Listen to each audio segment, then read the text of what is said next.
Hello everyone and welcome to another episode of the Football Palestine Extra podcast, the premium content that we develop for our paying subscribers on footballpalestine.com to recap everything that's happened this week in Palestinian football. A bonus episode today on December 12th, 2025, in the immediate aftermath of Palestine's extra time loss to Saudi Arabia by a score of 2-1 at the FIFA Arab Cup quarterfinal. If you're new, we've got a lot of new subscribers over the past week or so on the back of the success of the national team.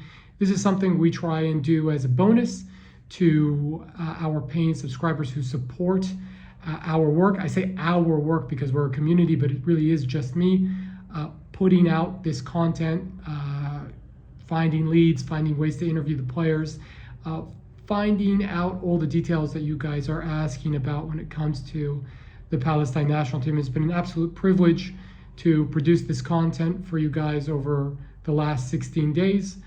Personal circumstances and my deteriorating health condition, as you can probably tell by my voice, I meant that I was not able to travel to this tournament, but I had a lot of fun covering it from afar.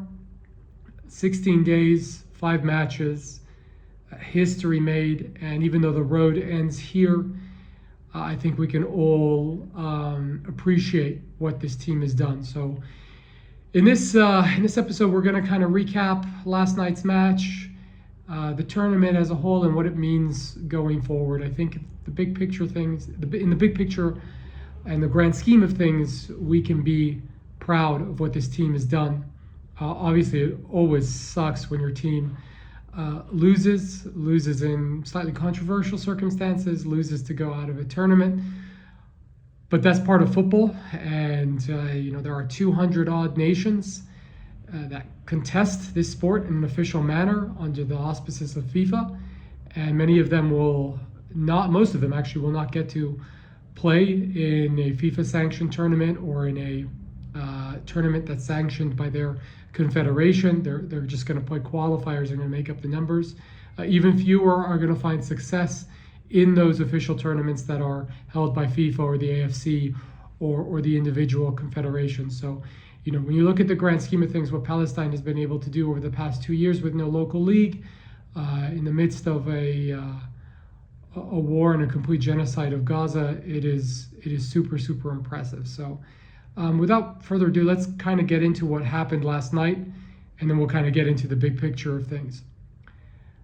Look, I think that match went to script, and it was about as positive as it could have been for Palestine from a tactical perspective. I say that because although Saudi Arabia, was in the kind of like 60%, 65% bracket for possession, they did very little with that possession. They could not break down Palestine, and they needed the magic of Salim al-Dosari really on both goals to find a way to score. But Saudi Arabia was completely out of ideas, and Palestine had them where they wanted them. Now you could say that, hey, we lost. Yes, that's true, but I think the context is important. There's a couple things to think about contextually here. Look, that first half, very similar to that first half against Qatar, and we spoke about that in the preview in the lead up to this match, that Palestine was going to have to play a game very similar to the game they played against Qatar, and then to try and win the game in the second half, when the pressure would be on Saudi Arabia to find a way to score, when Saudi Arabia might start to panic. And it sort of worked out that way. Now, in the second half, a wrench was thrown in those plans because of the penalty that was conceded for foul on Salim al-Dosari. And again, if you kind of look at that, I don't want to be too harsh. I don't want to blame Mohamed Salah. He was the defender that gave away the penalty. If you look at it, it's a moment of genius from Salim al-Dosari to kind of skip by Midhat al-Manini into the box. And, at that point, then Mohamed Salah has to make a decision. And he makes the decision to close down Salim al-Dosari. And when he leaves his mark, because he's leaving Faris al-Burakan completely open, he has to get to that goal, or he has to prevent Salim al-Dosari from then just passing to a completely wide open Firas Burakan. That meant that he went super, super hard in the challenge, a little bit reckless. There is contact. It is a fair penalty call.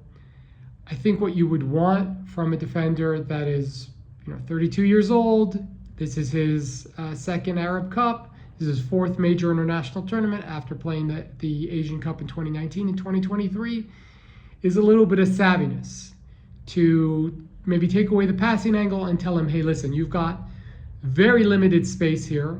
I have my goalkeeper at the near post. Try and shoot.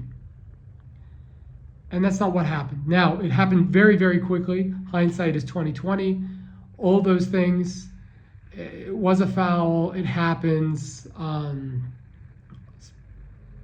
Maybe even giving up the penalty would have been a positive in the scheme of like Saudi Arabia struggling from the spot. And what they did do was change their penalty kick taker for like the nth time.